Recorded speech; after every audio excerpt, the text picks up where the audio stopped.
That's what I'm doing tomorrow. Mess it up instead of get it right. I should make it, just go messier. Go with it. I get this crazy thing right here, look. Is that recording? Yeah. Wicked. Is it you? Oh, So we just 10 minutes, is that right? Oh yeah, no, that's cool. You need something? You need something? You need something. No, I just work with the guys. Okay. Do you care more or less about your appearance as you get older?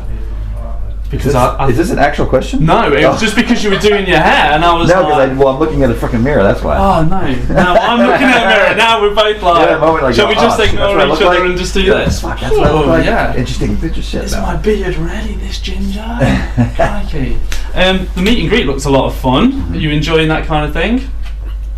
I mean, yeah. I mean, it's kind of cool hearing people's stories, actually. Right. The guy tonight, there was two brothers. One was the older brother that was in WPJO, and he said it was like the soundtrack for the 90s, and Yeah, he definitely. would crank it, and the brother in the room next door was forced to listen to it. So it was kind of a funny, like, he didn't really say didn't dislike it, but he kind of said, well, I wasn't super happy about it, but it's part of my childhood too, because it was the music my brother made me listen to. Do you find a lot of that? Yeah, yeah. You know, people are saying, yeah, definitely the absolutely. 90s was, you know. People like maybe like in their mid-late 30s that were like teenagers when our album came out the first time. And well, I'm 39, and you were just my kind of... no, that's you know, as I was kind of getting into rock music and stuff, that's it cool. was like, yeah. And something a little bit different, I think, as well, from that kind of, maybe the more serious bands that were around there at the time. Like, right, there was a lot of more, the grunge thing. Just the Guns N' taking Roses off. and the Metallica and the and then you guys hit, and it was like, I can be into metal and rock, but have a bit of fun as well. Yeah, sure. You know. Yeah. But because of that, do you think maybe you weren't taken as seriously as some of those? Obviously, yeah. I mean, it's a good. Hey, I have the same shoes. Sorry. Are you avoiding the question? No. The question was, you know what? In a lot of ways, it didn't really matter how we were perceived by others, you know. But sometimes it did kind of like, you kind of wanted to be taken maybe as a actual band where people can play the music, and we, you know, nothing's, you know, there's no fake backing tracks or anything like that, you know. But at the same time, it's like that was our thing. I mean, our thing was we had a little bit of comedy. I mean, obviously, Goddamn Devil's a total silly joke song. And you're so obviously taking the rise out of some of those bands. Won't You, My Neighbor, you know, really. We were talking on the way up. We were listening to one of the greatest hits on the way up, and I was saying whenever I kind of made a mixtape back in kind of the 90s, Panhandling Prince always on there. Just one of my favourites, like absolute, you know, brilliant riff. The Goddamn Devil again. Neighbour, so damn cool. Always made the mixtapes. Always. Can I have my notebook?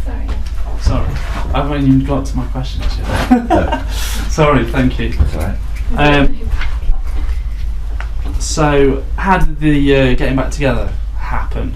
It was actually funny enough. You know, Shannon Larkin, who played with us for the end of the last two records, first time around. He was working in Godsmack, working with Dave Fortman, and Dave was producing the Godsmack record, and the two of them were just, I think they had a few beers or drinks or whatever it may be, and we're talking about the old days.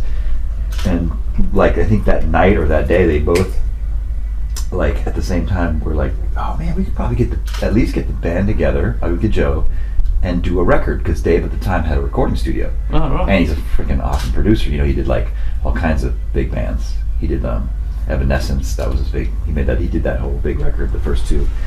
He's done a bunch of Godsmack, Slipknot. I mean, the dude's a great producer, and he's like, I'll do it for free. I mean, it's not like we have to go get a producer or a recording studio, because I have a recording studio and I can produce it, and we can do a record on our own, you know. So him and Shannon were talking about it, and Shannon's like, that'd be great. So was the idea straight away to go and record new... That was it. Those two guys literally called me and Whit and said, hey, what about this? So me and Whit were like, hell yeah, that'd be rad. You know, I wasn't doing anything, and he wasn't in a band, and we were like, let's do this. So it was just a matter of making a bunch of phone calls and getting some flights and getting all the logistics together, and then we did it. And then in my brain, I was like, well, we'll do a reunion record, and maybe we'll do some shows somewhere down the line. And now it's been 5 years. And we've touring every year, so Yeah. it turned into a lot more than I thought it would. Now we've done 2 records, you know. But you're happy with that, and you're happy with how the new Yeah, and I records think are sounding. And Like you're kind of asking how it happened. It really was just a couple phone calls made. Would you guys want to do it? If we can figure out a way to do it, yeah, we would. And then let's do it. And then everything since has just sort of, and I'll have to say, Whit has really, he's the manager, so he totally like, I think in his mind was like, I think we can do more than just that. And he really, and I didn't really know. I was like, I don't know really. Maybe I was a little bit of a pessimist, but I was like, I don't know. And then the next thing you know, Whit and Gavin have been booking tours for us, and Whit's been, you know, put together the whole thing with him and Gav with the pledge campaign to do the next record and all these things. Because the first one was a little bit, you know, it takes some money because the flights, the main thing, that's the thing, it's flights and hotels. But you know, studio time isn't a huge issue anymore. But it's more like the fact that we all live all over the place. Yeah. You know, like none of us really live near each other. Not one. No, I mean the closest is Cordell's L.A. I'm Santa Barbara.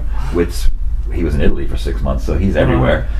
Dave's in Louisiana and Shannon's in Florida, and now you know we are adding members to the band every year. It seems.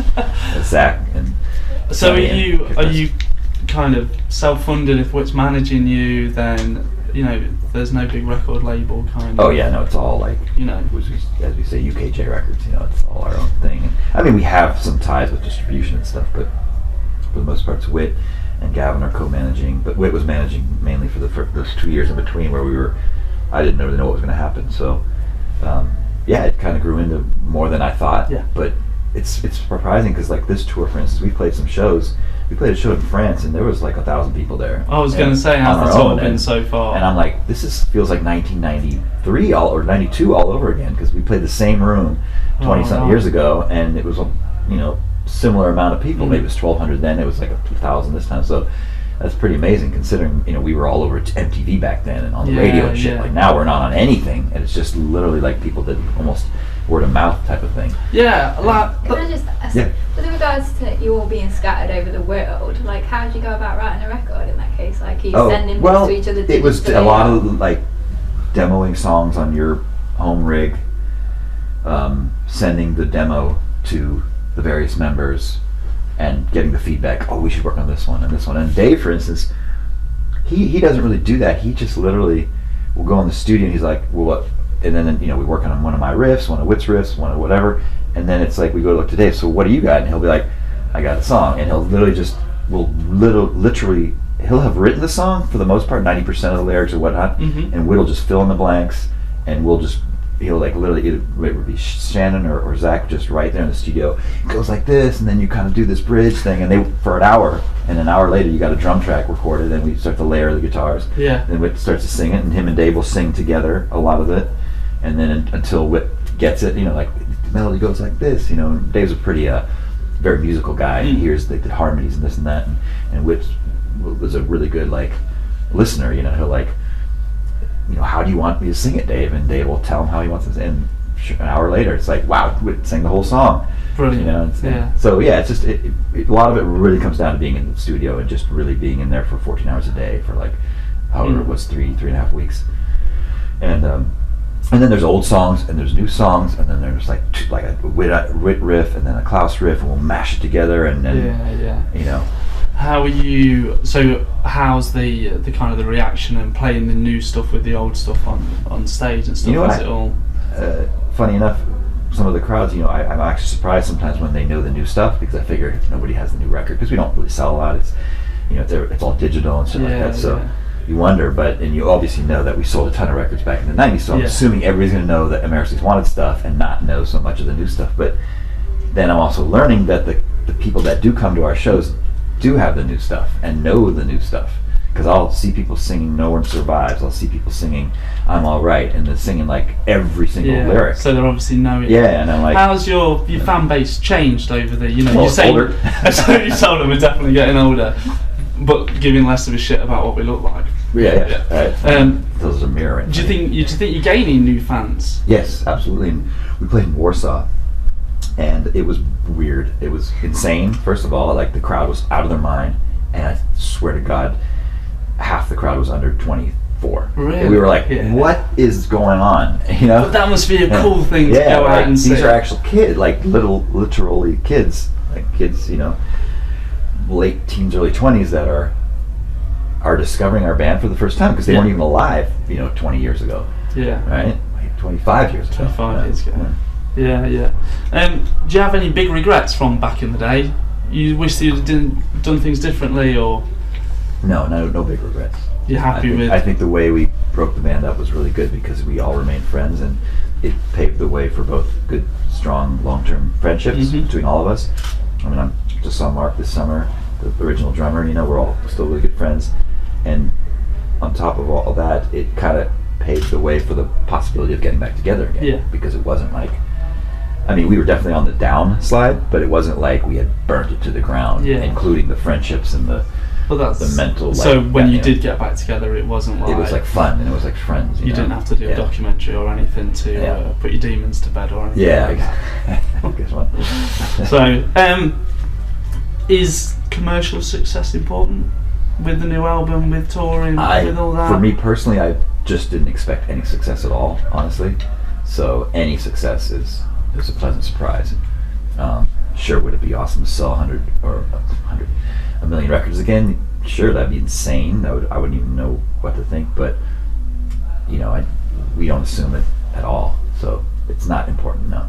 Okay. And what's the future holding?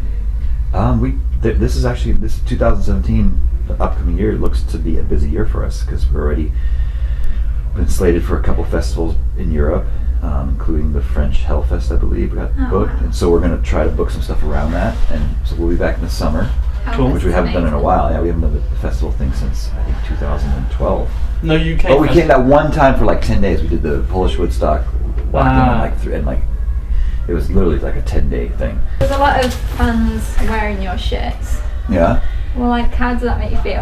I think that's really lame.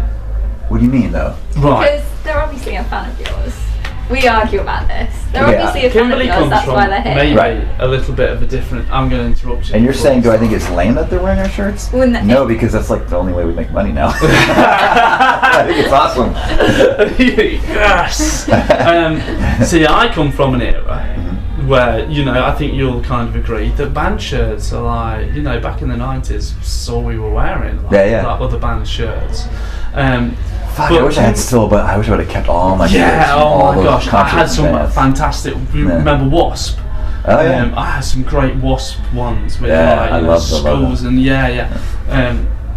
but yeah, so Kimberly forbids me to go and see a band wearing that T-shirt. You see, but I think it's okay. I kind of get it. It's like you're why don't you wear some original instead of the band shirt that you're going to see? Fair enough. But for me, it's awesome because we're like, especially if I designed the artwork or something like this. Because when I designed this, everybody's like, I don't know if people are going to get that. I'm like, you're going to get told off for this. Yeah, and then when they started selling, I was like, yes, my stupid idea worked. People liked it. But that's one that's like totally just like artistic. Where you're not even thinking about that. But you're right. I'm thinking if I went to a band's concert, I would be rad to go see if someone. What I do get is wearing like an old school shirt that you got, and you're like, I was actually a fan 20 years ago. I went to Metallica now, but I had like a really old shirt from like 1983 that said that whether it was the old logo, if they had one, so to speak, or an old like tour that actually had the dates, and you'd be like, okay, that I would pull out and be like, I'm gonna wear this concert because I'm gonna impress. But I said that as well, didn't I? Yeah. Like, oh shit, you saw them, Because I was, I toyed with the ideas of, I get told off if I fanboy a little bit too much when I go and meet bands. So I'm not allowed to bring anything to sign. So I was going to, but then I was like, I'm not bringing fucking CDs. I'm bringing vinyl that I bought in the 90s. So if I'd have bought something to sign, I'd have been like, and the actual one from There's the Neighbourhood, like a 12-inch single. Check that out. I like that one. We don't see much of that ever because in the U.S. vinyl, even back then, wasn't a big thing. Really? Yeah, the 12-inch singles is really a European thing. Yeah, I've got Germany a few, and England and stuff like that. singles. With the artwork, or your artwork is always something that stands out as well. With the logo and the backwards hat and all of that, and how there was always like the running theme of it was on everything kind of thing. So yeah, very cool. So, but I didn't bring anything to sign anyway. I would have. But hey ho. If you were if you had potatoes. Oh no. What? You threatened he was going to ask you this. This was going to be my lead question. Okay. So, if you were going to have potatoes, in what form would you cook them? Well, personally, if I was to cook them, I'd probably... See, it's a tough question, isn't it? If I was going to order them, probably French fries. You know, proper. I obviously don't have a French fryer in my house. Yeah. Probably like if it was kind of a thing like taste wise, not health wise. Obviously, I'd try to be a little healthier. French fries aren't the best healthiest thing. But that's okay every now and again. I think. Yeah, but I think for pure like yum, like I'd enjoy these potatoes. French fries is the way to go. But what about cooking then? The cooking, I'd probably I'd slice them up and saute them in like a pan. You know what I mean? Yeah. So kind of get them crispy. Yeah. And Like, I don't even know what they call that. That's how I would do it. I never make mashed potatoes ever. So I can't think of any other way. That's I never okay. make baked potatoes.